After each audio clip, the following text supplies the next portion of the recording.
Jim Richards in the turbocharged BMW. That's the view he's got, that's the view you've got. We've turned the camera, he didn't turn the car. Don't go running out of the living room. Brian Thompson is just in front of him in the Mercedes-Benz, the Shepparton entry. Jim Richards, probably the smallest engine car in the race, turbocharged. And people think, well, listen, turbo should do better, but he's also up against turbos with much larger capacity, those Porsches, for instance. This is the more coming down the main straight.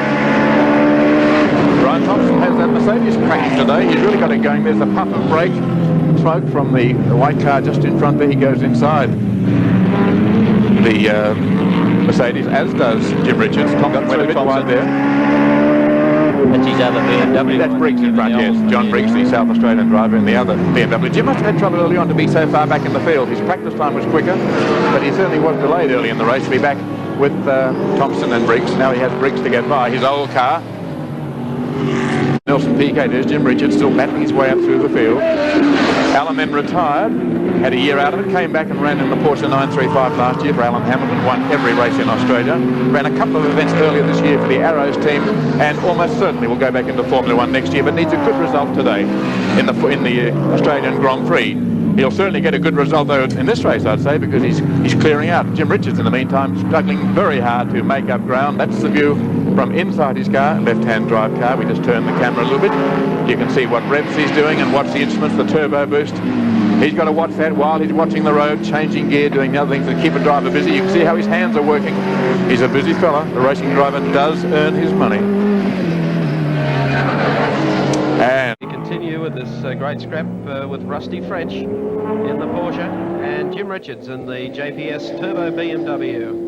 Coming down Calder's front straight. Again, you'll notice that the Porsche has the long legs down the straight, but Richards goes very, very wide indeed. Tries to get the right line coming out of the corner, not so much going in. If he can tuck back on the inside, he can't that time. Rusty's got him covered. He certainly slowed there, Mike. French brakes more than he, and Jim Richards loses so much of his momentum that he can't get back on the turbo. He'd love French to go a little faster through the corner so he could sweep out and try and pass him on the way out. He can't do that. You've got a big turbo versus a small turbo here. Richards needs to flow and keep the car rolling, whereas the Porsche can sort of slow down more than accelerate with an almost explosive force.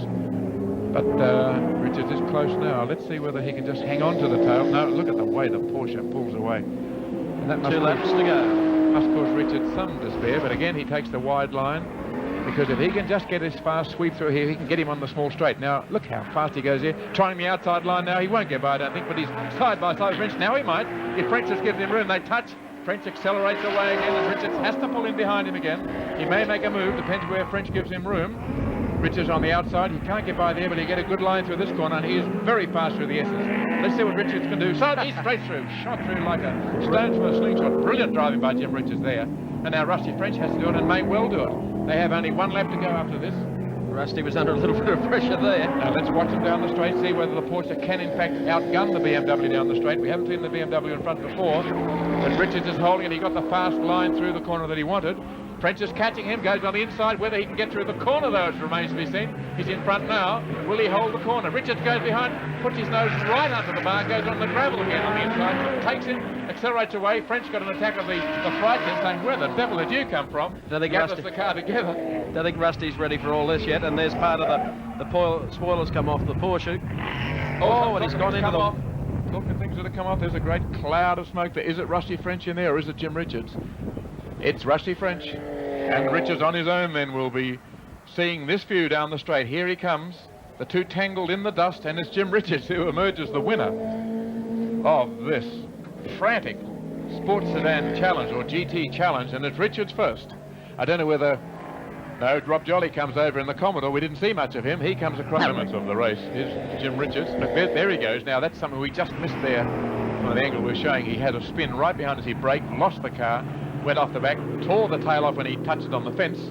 That's where it came loose. No, it was actually off when he went in there, Evan. And I think that's why you'll find he lost it, because he had no spoiler on the back and he's locked his back brakes. So they must have touched before then. just out of camera. Yes, it would make it a very difficult car to control because they require the tail down thrust to give them some sort of traction. Well, if you've been waiting for the Australian Touring Car Championship round 1, it's coming up shortly when we return to Melbourne International Racing. Power of the Porsche to get past him again. Richards in front for the first time. Now, this is the crucial moment of the race at the end of the straight. And I think this is where they touched and where Jim Richards, in effect, unzippered the tail end of the Porsche. The Porsche goes through. Now, watch how Richards seems to touch. I think he probably dislodged the back about there, and the back probably came off either in that move. We didn't watch the see if it flies off. Richards goes through, takes the lead. Still there. And then Rusty French moves to the outside of the It side. goes Off there, and that throws the car. When he puts the brakes on, look out. Yes, when he pushed the brakes on, he had nothing to control it, and away he went.